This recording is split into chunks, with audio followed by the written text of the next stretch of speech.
Ang pagsamba, mga kaibigan, ay higit pa ito sa utos. Hindi lamang ito command. Kasi kung tayo po ay sasamba sa Panginoon dahil lamang tayo pinag-utusan, medyo mababaw po yun. Ang pagsamba, mga kaibigan, alam niyo ba, nilikha ito ng Diyos sa puso ng mga tunay na mananampalataya. Ayan. So, prinsipyo na naman ang binibitawan natin. Ang didiin natin dyan, kung ikay isang mananampalataya, ang buhay mo ay buhay pagsamba. Okay. Sinabi ni C.S. Lewis ganito rin, in commanding us to glorify Him, God is inviting us to enjoy Him and wants our worship to be motivated by love, thanksgiving, and delight, not duty. Nandun yung thanksgiving and delight, not only duty. Kasi kung gagawa lang tayo ng mga bagay na out of duty, mawawala yung love. Yun po yung mahalaga. Pero sino nga ba talaga ang iibig sa gawaing pagsamba? Kahit ang mga bata, hindi nila iibiging sumamba sa Panginoon. Kahit ang mga magulang, pag hindi talaga sila nabuksan at nakakilala sa Panginoon, hindi nila iibigin ang pagsamba sa Diyos. Sino nga ba talaga ang iibig sa Panginoon at sasamba sa Kanya? Yan po yung magandang pag-usapan natin. Dito sa chapter 3, makikita natin dito yung visitation ng Panginoon sa Israelita na si Moses ang kinatagpo dito sa burning bush. Pero hindi tayo nakafocus sa kabuuan ng chapter 3 at sa narrative dito. Pero makikita natin dito kung saan ang Diyos ay muling nakipagpahayag ng kanyang sarili para abutin niya ang kanyang bayan. At magkaroon ng katuparan yung pangako niya noon kay Abraham na yung iyong bayan ay dadaling ko sa lugar na ito at ang lugar na ito ay magiging kanila. Bukod pa dyan, si Moses mismo ay direkta ditong kinakausap ng Diyos sa tagpong ito. Kaya nakilala natin ang Diyos dahil siya ang unang nagpakilala sa pasimula sa pamamagitan ng mga naunang tao gaya po ni Moses. Yan po ang pinaka-dahilan. Ito pong Israelita sa ilang, ito po'y lumalarawan sa iglesia sa panahon natin ngayon. Kasi yung Israelita noon ay anino ito ng iglesia. Okay. Alam niyo ba na hindi lamang nais ng Diyos ang mga Israelita ay makalaya sa pagkaalipin at sila'y pagpalain, i-prosper sila, i-bless sila ng Panginoon. Hindi lamang po yun ang nais ng Diyos. Maliwanag ang pinaka-naisin ng Panginoon na hayag dito sa verse 12. Okay. Ang topic natin para sa verse 12 na yan, mga kaibigan, is a call to worship. Ang tawag ng Diyos para sa pagsamba. Alam ba ninyo na ang iglesia at ang bawat mananampalataya with the same principle, kaya tayo tinawag ng Diyos ay upang sambahin siya. Yan ang dahilan. Yan ang napakahalagang layunin ng Diyos. Hindi ho tayo tinawag ng Diyos primarily para gawin natin yung magagawa natin para sa Kanya. Kung hindi, luwalhatiin, sambahin natin ang kadakilaan ng Diyos. Makikita nyo rin yan sa aklat ng John chapter 4 na hinahanap ng Diyos ang mga tunay na mananambahan niya. Okay. Mga kaibigan, ang pagtawag ng Diyos sa kanyang bayan sa paglaya sa pagkaalipin ay upang sambahin, paglingkuran ng Diyos siya lamang. Hindi lamang ito para sa mga Israelita, ito ay maging para sa iglesia natin ngayon sa panahon na ito. Tinawag ng Diyos ang mga Israelita, tinawag ng Diyos ang iglesia mula sa mundong ito. Ang pinaka-tanging layunin, sambahin ang Diyos. Yan po ang ating pinaka-summary ng message. 2 puntos ang bibitawan natin sa hapong ito na nakafocus lamang sa verse 12. Ang pagsamba ay pinakamataas na pribilehiyo. Bakit kaya naging mataas na privilege ito? Hindi lamang ito simpleng privilege, mataas na pribilehiyo ito Ikalawa, ang pagsamba. Ito rin po ang pinakalayunin ng pagtawag ng Diyos. Iniligtas tayo, anong gagawin? Ang pinakalayunin niya, yung supreme purpose nito, is to worship the Lord. Kaya kailangan maintindihan natin to upang ito yung magbigay sa atin na po ng pagpapalakas sa buhay pagsamba natin at hindi tayo lalo manghinawa. Okay, magpatuloy tayo ngayon. Kapuna-puna rito mga kaibigan, sa kabuuan nito, sinabi sa kanila ng Panginoon na po, dito, inihayag dito, na yung pagtawag ng Diyos sa Israelita, sabi sa kanila, nadinig ko ang hinaing ng aking bayan. Tinawag ng Diyos ang Israelita mula sa maraming mga lahi ng tao na naroroon na po, na nag-e-exist nung panahon na yon. Yung Israelita ang tinawag niya dahil nagsimula ito kay Abraham na pinangakuan niya. Yung katapatan ng Diyos ay nananatili ito sa mahabang panahon at sa lahat ng panahon. Tingnan niyo yung verse 7, yung pagtawag ng Diyos. Ito, yung fulfillment at the same time.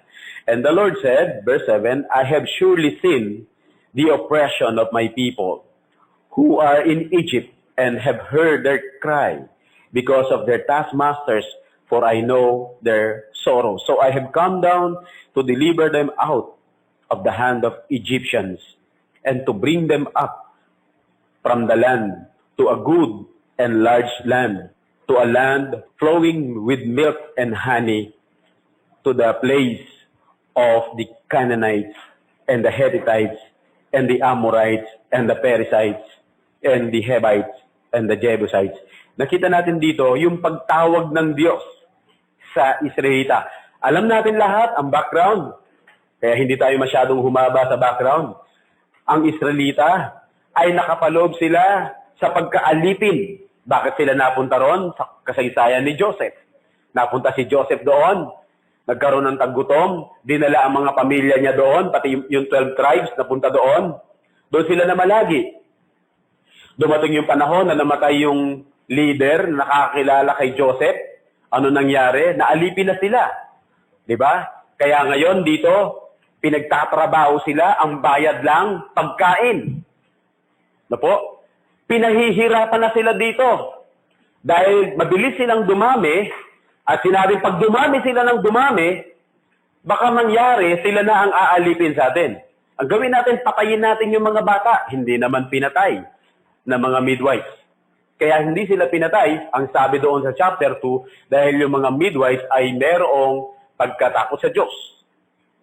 Diba? So, nilabag nila yung utos ng hari, pero mas sinunod nila yung pagkatakot nila sa Diyos. Ang nangyari si Moses, isa sa nakasurvive. Dahil kung hindi nyo mapatay, dahil pagdating nyo nakalabas na, ipaanod na lang sa ilog ang mga bata. At ganun nga ang nangyari kay Moses. Eto na ngayon, nakamasid ang Diyos sa bawat detalye na nangyayari sa kanyang bayan. Alam niya ang mangyayari. No po? At alam niya yung timing kung kailan yon. Nung naghihirap na, ang sabi dito sa mga talatang nakapaloob dito, umabot sa akin ang kanilang mga daing. Nakita niyo ba yon? Narinig niyo ba yon? Yun ba ay nagrehistro sa inyong puso? Umabot sa Panginoon ang kanilang mga daing. Kaya naman kinatagpo sila ng Panginoon dito upang sila ay lumabas, makalabas mula sa pagkaalipin na nagsaserve sila doon sa mga Egyptian na po para sa kanilang mga kaluguran, sa kanilang mga pangangailangan o anuman, mga paggawa ng pisa, sa pagtatayo po ng piramide ng mga panahon na yon. Na po, lahat pa ng mga ginagawa nila ay sabing ganon, aalisin ko na kayo dyan. Nakita niyo rito ang Diyos, Savior, mula sa pagkaalipin nila, Liberator, na po ang Panginoon, powerful, bagamat yung bansang Ehipsyo, mayamang bansa. Pero wala silang magagawa pag ninais na ng Diyos na sila ialis doon. Sa kapangyarihan ng Diyos, ang sabi niya kay Moses, ilalabas ko kayo dyan upang makilala ng buong mundo kung sino yung Diyos na tumawag sa inyo. Makita natin Ang unang-una, kaya ito privilege, ang worship ay magagawa lamang ito ng mga tinawag ng Diyos. Yan yung makikita nyo. Hindi ito magagawa primarily ng mga taong nagmamasid lamang, nag-oobserba, o nakikidalo lamang sa church.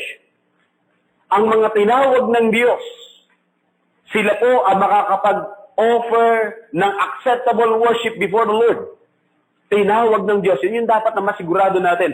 Ikaw, ako ba ay kasama sa pagtawag ng Diyos para sambahin siya? Magandang malaman mo ngayon yun kung ikay kasama na tinawag ng Diyos.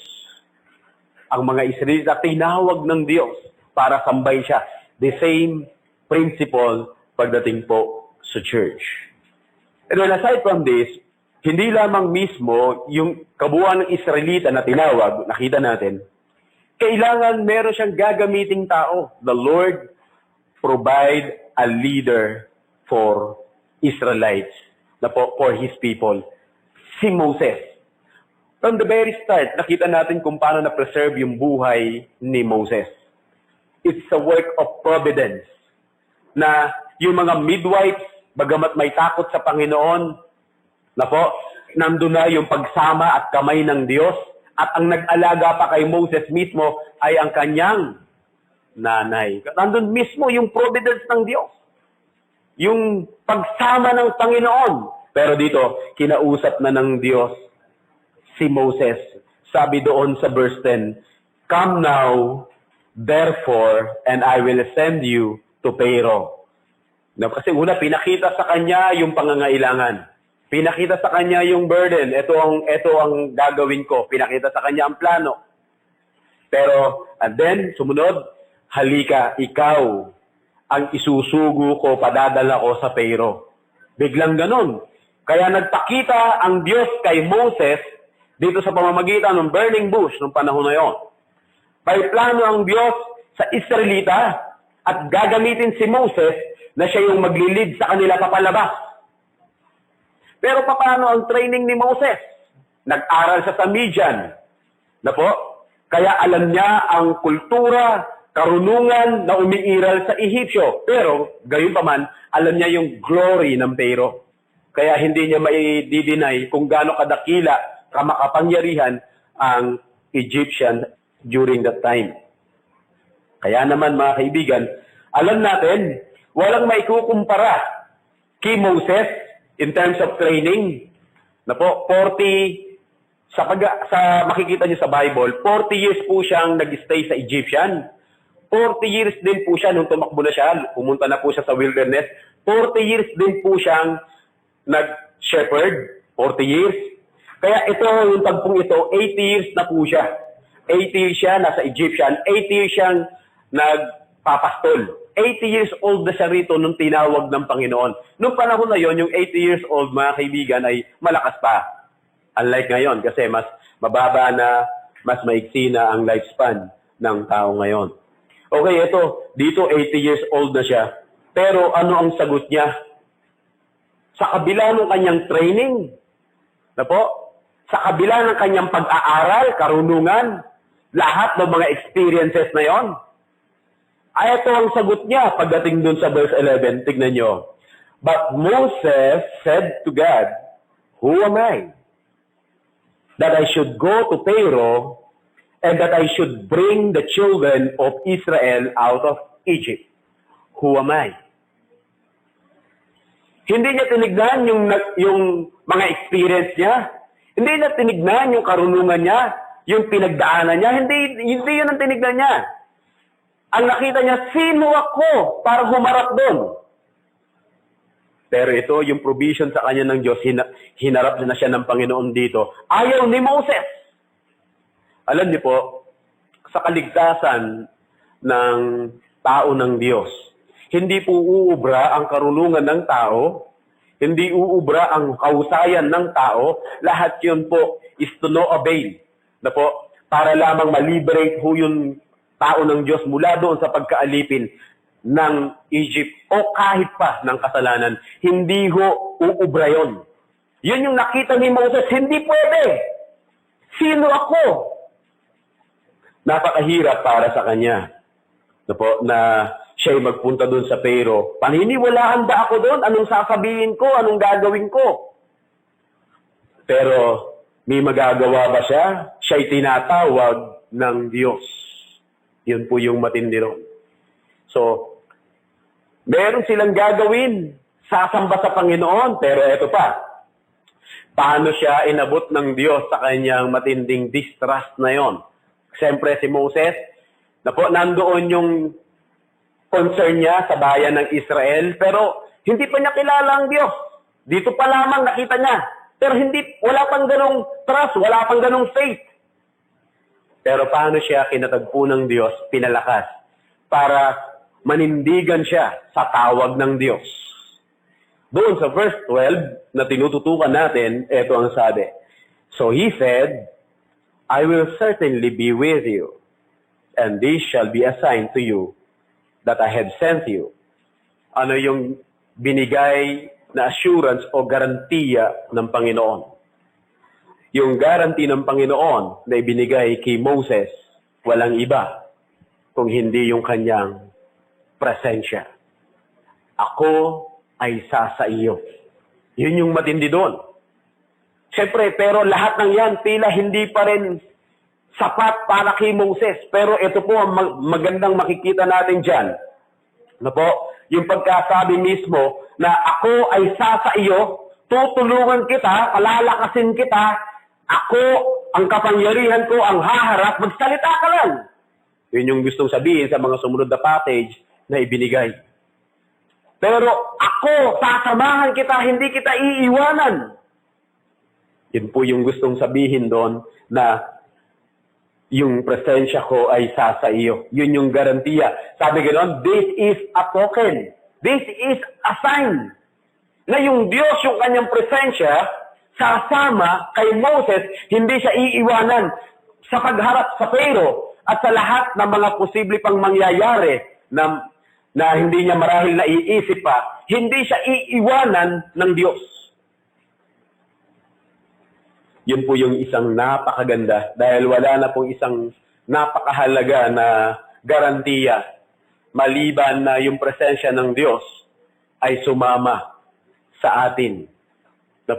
Kaya ito naman yung binigay mismo sa kanya ng Panginoon na hindi siya iiwan at hindi siya pababayaan. Aside from that, mga kaibigan, makikita natin dito mismo, sumigiba agad si Moses. Marami pang mga pangyayari na gusto niyang tumakas. Pero gusto na rin sana siyang patayin ng Panginoon. Pero para manaig mismo yung plano ng Diyos, pinatatag siya ng Diyos. Hanggang umangal pa siya ng umangal sa maraming pagkakataon, pero mas nanaig ang plano at kapangyarihan ng Diyos. Humarap pa rin siya. Yun na nga ang nangyari. Pero ano makikita natin dito na bilang sa mga ibinigay ko sa inyo? Yung calling sa Israel, calling doon sa leader, and then yung assurance ng Panginoon ng kanyang presence.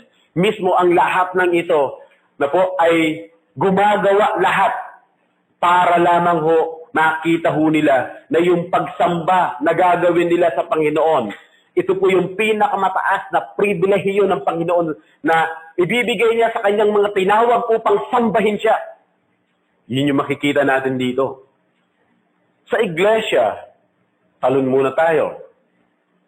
Ang iglesia na tinawag ng Diyos, ang pinakalayunin ng Panginoon mismo, mga kaibigan, at makita natin na yung ating pagdalo ngayon, yung pagdalo na lamang muna, kasi baka sa bawat araw, hindi ko alam ang inyong ginagawa. Pero sinabi ko na sa inyo, minsan, yung Sunday, yun yung pinaka-peak o yung pinaka-tugatog ng araw ng buong isang linggo ng isang Kristiyano, Sunday, upang tayo ay magbigay ng pagsamba sa Panginoon. Pero, kayo ba nakikita nyo na itong linggo, Sunday o pagsamba sa Panginoon, ito yung pinaka-peak ng buhay ng mananampalataya sa mundong ito. Sa bawat araw, dadaan ng Lunes, dadaan ng Martes, Miyerkules, Huwebes, Biyernes, Sabado, ang pinaka-peak Sunday, pagsamba sa Panginoon. It's a privilege na walang sino mang pwedeng makagawa nito na magiging acceptable before the Lord. Yun lamang mga tinawag niya. Yun po yung makikita natin doon na lesson. Kung ito'y privilege, dapat meron kang paghahanda. Pinaghahandaan mo na yung Sunday, ibibigay mo yun sa Panginoon. Liban pa rin sa bawat araw, nakabigay ka na sa Panginoon. Yung Sunday, prepared ka para makinig ng kanyang mensahe. Yun yung dapat na meron tayo. Paano mo ngayon malalaman kung ang iglesia ay tinawag ng Diyos? Paano mo malalaman na ikaw ay kabilang doon sa church na yon? Kasi sa flat, marami pong sumasama dyan. Maski sa Old Testament, itong Israelita na ito, marami pong mga sumasamang stranger dyan. Marami ding mga sumasamang true Israel, yet uncircumcised in the heart. Paano mo malalaman na ikaw ay kabilang doon sa church, sa tinawag ng Diyos? Okay, bibigyan ko na muna kayo ng isa kagad na sagot dyan. Yung realization mo sa puso mo na yung pagsamba sa Panginoon ay napakadakilang pribilehiyo. Kumbaga, walang kapantay na privilege mo na sumamba sa Panginoon. Ganun mo pinapahalagahan yung pagsamba. Tinawag ng Diyos ang Israelita, ganun din ang church. Ang pinaka binigay sa kanilang unang privilege to worship Him. Kaibigan, maraming mga sumasama sa flock, maraming mga nakikiisa sa church. Pero hindi nakikita yung kataasan po ng privilege ng worship. Privilege of worship before the Lord. Hindi nakikita yun. Maraming mga tao maghahandog ng pagsamba sa Panginoon inacceptable before the Lord dahil walang realization. Walang pagpapahalaga sa pagsamba. Nakikijoin lang. Yung sinabi ng Book of Hebrews, tumitikim-tikim lang sila. Pero hindi talaga sila dyan para sambahin ng Panginoon. Sana hindi kayo ganon. Yun yung ngayon makikita sa inyong sarili, Lord, ako nga ba talaga ay kasama sa tinawag nyo? Dahil magduda ka kung sa sarili mo, hindi mo nakikita yung higit na napakahalaga na privilege sa binigay ng Diyos. That is to worship Him. At secondly, na makikita natin dito, gaya na sinabi ko sa inyo, hango dito sa verse 12, basahin ko ulit sa inyo yung verse 12. Obviously, yung purpose. Sabi nga nun, and this shall be a sign to you that I have sent you. When you have brought the people out of Egypt, you shall serve God on this mountain. Yan yung verse 12. Next, makikita nyo na pointers dito, yung worship is a supreme purpose of God's calling. Ito yung pinakamataas na layunin ng Diyos ng kanyang pagtawag. Supreme purpose siya. Sabi nga nun, when thou hast brought forth the people out of Egypt, from out of slavery, pag nailabas mo na sila, ayan po yung mahalaga dyan na pinakikita. Yung Egypt, lagi nating nadidinig ito sa maraming mga pangangaral. Naglalarawan ito sa mundo. Naglalarawan ito sa sin. Naglalarawan ito sa ating kalayawan. Naglalarawan yan sa kalayawan natin. Lahat ng mga pagkagusto natin ay matatagpuan sa mundo. Ganon din naman sila. Lahat ng kasarapan nila noon, although sila man ay nagsaserve. Pero lahat ng mga layaw nila in terms of food o anuman, dahil mayaman ng Ehipsyo, andon sa Egypt nila matatagpuan. Pero kailangan makalaya sila. Yung iba, hindi nila nakikita kailangan silang lumaya doon. Kailangan nilang pagsabayin ang mundo at the same time ang pagsamba sa Panginoon. Yun yung nakikita ng iba. Pero yun yung sinabi sa kanila ng Panginoon, kailangan nilang lumaya. Iwanan nila yung comfort zone nila. Lumabas sila doon, i-focus nila yung sarili nila sa Panginoon. Kung nakita nila na yung worship is privilege, at ngayon nakikita sana nila, ito yung supreme purpose ng Panginoon sa kanilang buhay, is to worship the Lord. Kung nakikita sana nila. Pero sino ang nakakita nito? Hindi lahat ng mga Israelita nakakita nito. Iilan lamang sa kanila. Sa totoo lang, marami sa kanila ang alero. Mamaya makikita niyo yung ibang mga passages na yan. Yung sinabi rito ng Panginoon na napakaliwanag doon sa verse 12, sabi ganon, "And you shall serve God on this mountain." Yung serve God dyan, hindi po ibig sabihin ito in literal sense na magsaserve sila sa Panginoon, yung service. Hango po ito sa isang, kung titignan nyo sa isang pananalita, sa Hebrew translation is to worship the Lord. At itong pagkaka-appear dito ng salitang serve God, nag-appear ito, bibilangin ko kung ilang beses. 1, 2, 3, 4, 5, 6, 7, 8, 9, 10, 11. 11 times binanggit, you shall serve God. Na po, kapag ikaw ay pinalaya ng Panginoon, you will serve Him. Paulit-ulit yun. Halos yun yung pinakatema kung bakit ho ilalabas ng Diyos ang mga Israelita sa pagkaalipin ay hindi lamang gawin silang i-prosper sila, hindi lamang para sila po ay maging malaya. Ang pinakadahilan, yung pagsamba. Yan yung pinakadahilan. Sa pagsaserve o yung worship na binabanggit, doon ho sila magsasacrifice ng mga hayop. Mahalaga po yon ng animals. Binanggit din po na doon sila tatawag sa pangalan ng Panginoon. Pero in this mountain, makikita nyo sa verse, sa mga previous verse, Horeb. Later part sa chapter 19, binanggit po yon Sinai. Pareho ba yun o magkaiba? Sa mga Bible scholar, pareho po yon. Kaya lang binanggit na Sinai yon dahil yung ibang mga naninirahan doon, iba-iba ang mga banggit. Pero Sinai, yun po ay tumutukoy na sa pag-dispense ng law, yung pagbibigay ng 10 Commandments. Kaya Sinai. Pero iisang bundok lang ang tinutukoy dito. Pero ano ang makikita natin dito? Yung paulit-ulit at pagdidiin na ilalabas mo ang aking bayan para sambahin mo ako sa dakong ito.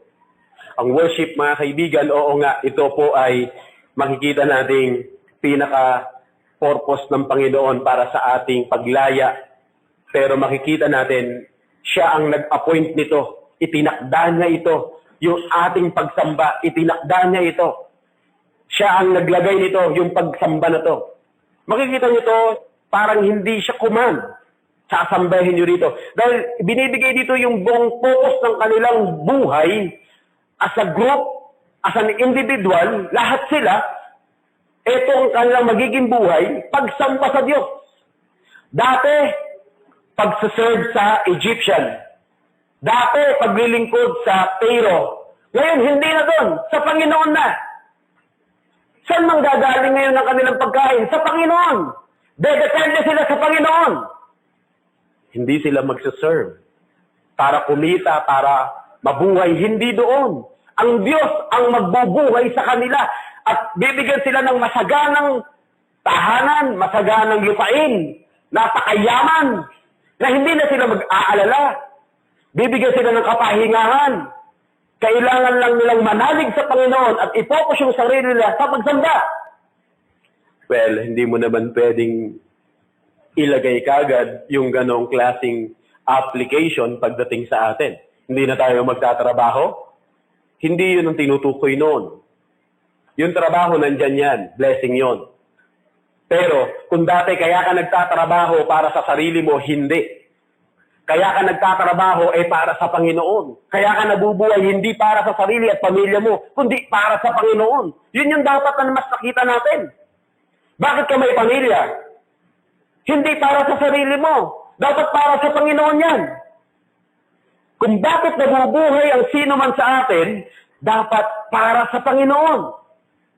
Nakapokus tayo sa Panginoon. Yan yung pinaka-purpose ng ating buhay. To worship Him. Babasahin ko sa inyo yung isang sulat sa New Testament, pakinggan nyo, na ito mismo ay hango at eksakto sa pagkakagawa ng Diyos sa Israelita. Alam nyo lahat ng passage na ito. Ito ang sinabi. But you are a chosen generation, a royal priesthood, a holy nation, His own special people, that you may proclaim the praises of Him who called you out of darkness into His marvelous light. Iba sa inyo, kinakanta pa yan. Verse 10, who once were not a people, but are now the people of God, who had not obtained mercy, but now have obtained mercy. Makikita niyo yan sa 1 Peter chapter 2, verse 9 to 10. Ano sabi ganon? Kayo yung mga piniling henerasyon, kung paano po yung Israelita noon ay pinili, na merong pong payak na layunin at binigyan ng mataas na privilege, with the same purpose, with the same privilege, and the same principle. Yung church, mula doon sa kadiliman, tinawag ng Diyos upang magbigay ng luwalhati sa Diyos. That is a supreme purpose. That's a privilege na kapasok ko doon. Ngayon, kanina tinatanong natin, paano nyo malalaman na sinabi natin kanina, yung realization na ito'y privilege lamang, ito yung makikita natin. Alam niyo po, kung kayo'y kasama sa tinawag ng Diyos, na sa iglesia na tinawag ng Diyos, at talagang kayo kabilang doon sa church na yon na tinawag ng Diyos. Yung church na tinutukoy natin dito, hindi yung local church. Ito yung spiritual church na tinubos ni Jesus Christ sa cross. Tapos, universal ito. Kung kayo'y kasama doon sa spiritual church na yon, alam niyo ba ang itinayo ng Diyos sa inyong puso? Sambahin siya. Hindi niyo magagawa na kayo ay mag-dwell sa church, i-prepare niyo talaga yung buong buhay niyo, Sabado hindi kayo aalis, no commitment, no appointment, na talagang i-rest niyo yung sarili niyo in preparation to worship the Lord during Sunday. Hindi niyo yun magagawa kung mahina ang inyong pagkakilala sa Panginoon at hindi niyo nakikita na kayo'y tinawag ng Diyos for that specific purpose. Dahil ang naglagay ng ganitong klaseng desire sa puso ng mga taong ito na tinubos ng Diyos, ang Diyos mismo. Hindi niyo yun magagawa. Hindi natin ito magagawa. Nilagay ng Diyos yung desire ngayon sa puso ng kanyang mga tinubos. Sambahin siya. Kita niyo po yun? Grabe pala yun. Kaya pala merong mga dumadalo sa church, patikim-tikim lang. No commitment. Ouch! Sorry. Pero that's the truth. Hindi mo kayang mag-commit ng buhay mo sa church, ng buong buhay mo, at sambahin ng Panginoon kung hindi ka talagang kasama sa pagtawag ng Diyos. O maybe ngayon ka palang tinatawag, sana dumating nga sa'yo, ikukumit mo yung buhay mo. Hindi ko natin sinasabi na hindi mo kailangan magtrabaho, hindi mo kailangan mamasukan, hindi yun ang punto. Marahil na mamasukan ka, no problem for that. Pero, yung alam ng Diyos kung ano yung laman ng puso natin, kung ano yung mas inuuna natin, alam ng Diyos yun. Pero ito yung mahalaga, mga kaibigan. Napakahalaga nito. Ito yung isa sa magsaserve as gauge sa ating buhay Kristiyano, kung tayo totoo o hindi. Sa buhay Kristiyano, mga kaibigan, built-in sa puso nila, sumamba. Buwat pa lamang nyo sila ipinanganak na muli. Ang kanilang bukang bibig at isip lahat, sambahin ang kanilang Ama. Hindi namin kayo pipilitin na maghapon sa church. Yan ay legalism. Pero kung ikay tinawag ng Diyos, nasa puso mo ang mag-dwell sa presence ng Panginoon. Hindi yun magiging mahirap para sa iyo.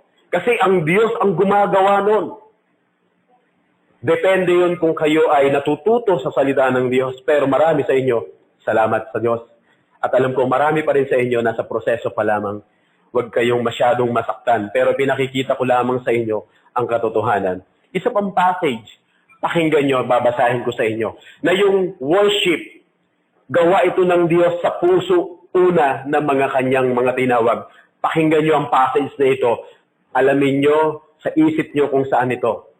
Ito ang sinabi, how much more shall the blood of Christ, who through the eternal Spirit offered Himself without spot to God, cleanse your conscience from dead works to serve the living God. Anong passage yan? Ang ibig sabihin muna dyan, yung dugo ni Jesus Christ na nabuhos doon sa krus ng Kalbaryo, sa pamamagitan po ng walang hanggang espiritu, sabi yung ganon, na inoffer sa Diyos ng walang batik, walang kapintasan. Ito yung luminis sa konsensya, sa buhay ng bawat isa na mga naging Kristiyano. Luminis! At ano pang kasunod? Upang sumamba o maglingkod sa Diyos ng katanggap-tanggap sa Kanya mula sa pagiging takay. Sino ngayon na may gawa ng pagsamba sa buhay ng tao, sa buhay ng mga mananampalataya? Yung ibanghelyo ni Jesus Christ.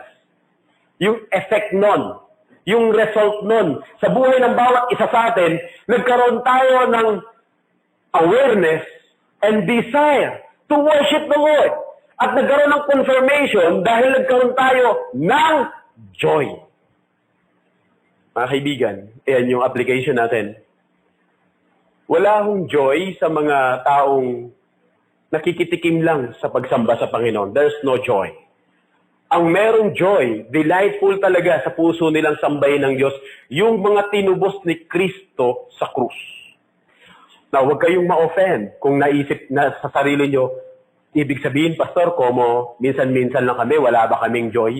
Sana ang dumating sa iyo challenge. Sana, Panginoon, magkaroon ako ng ganung joy. Sana, wag akong lumayo. Nakikita ko na ngayon kasi yung preaching po talaga, salamin ng buhay yan eh. Tapos, hindi ko kayo dito pinapampered. Hindi ko kayo binibaby rito. Ine-expose ko sa inyo yung truth and error. Kung wala ho tayo sa harapan ng Diyos, wala tayo sa presensya ng Panginoon, hindi ho tayo tatagad. Pero wag mong isipin, wag kang tumagal. Ang isipin mo, tumagal ka, hindi sa lakas mo't kakayanan. Sa habag ng Diyos, sa pamamagitan ni Jesucristo. Alam niyo po, isang napakaganda na dito pa lamang sa lupa, yung puso natin nagagalak na sambahin ng Panginoon. At hindi ka magkakaroon nun sa sarili mong paraan. Hilingin mo yun sa Diyos. Lord, linisin niyo po ang aking konsensya. Linisin niyo ang aking espiritu. Ayoko pong magpadaya sa sarili ko na ako'y nakikisama lang sa church, pero nabibigatan ako. Aminin mo yun sa Panginoon. Mas magandang magsabi ka na sa Panginoon ngayon pa lang, huwag mong dayain ang sarili mo.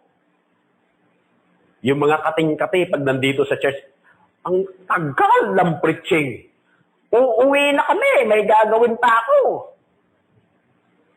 Manginig kayo.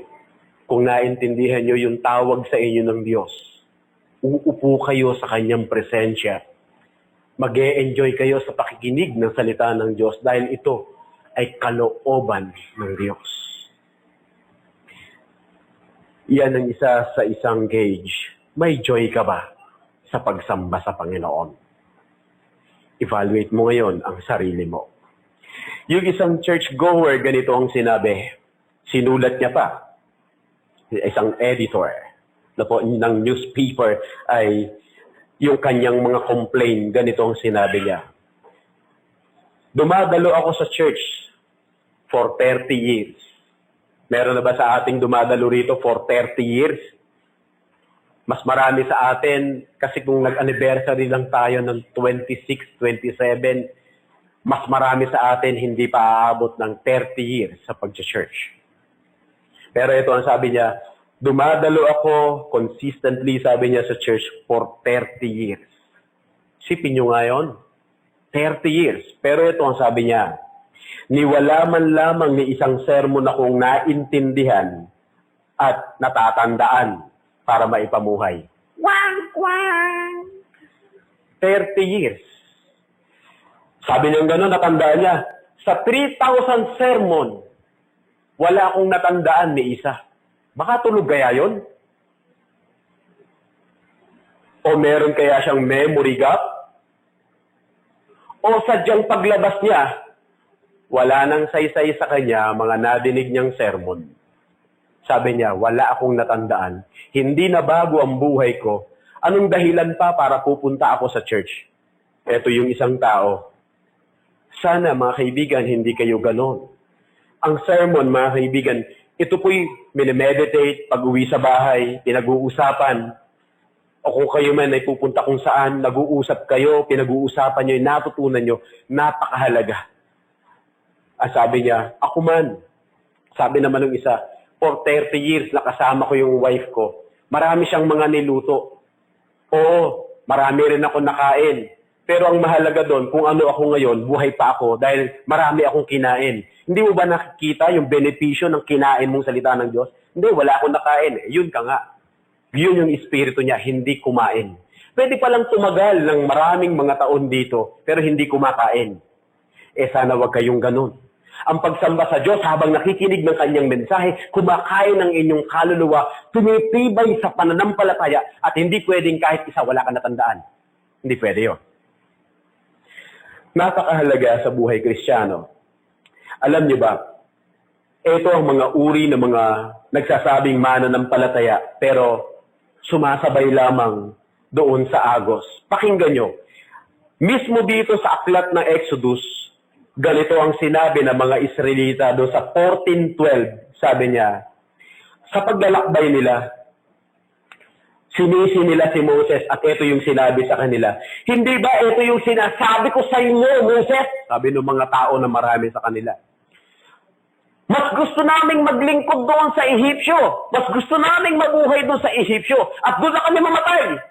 Kesa mamatay kami rito sa ilang na ito. Ayaw namin dito. Mas gugustuhin naming maglingkod doon sa Egyptian. Sabi nilang ganon.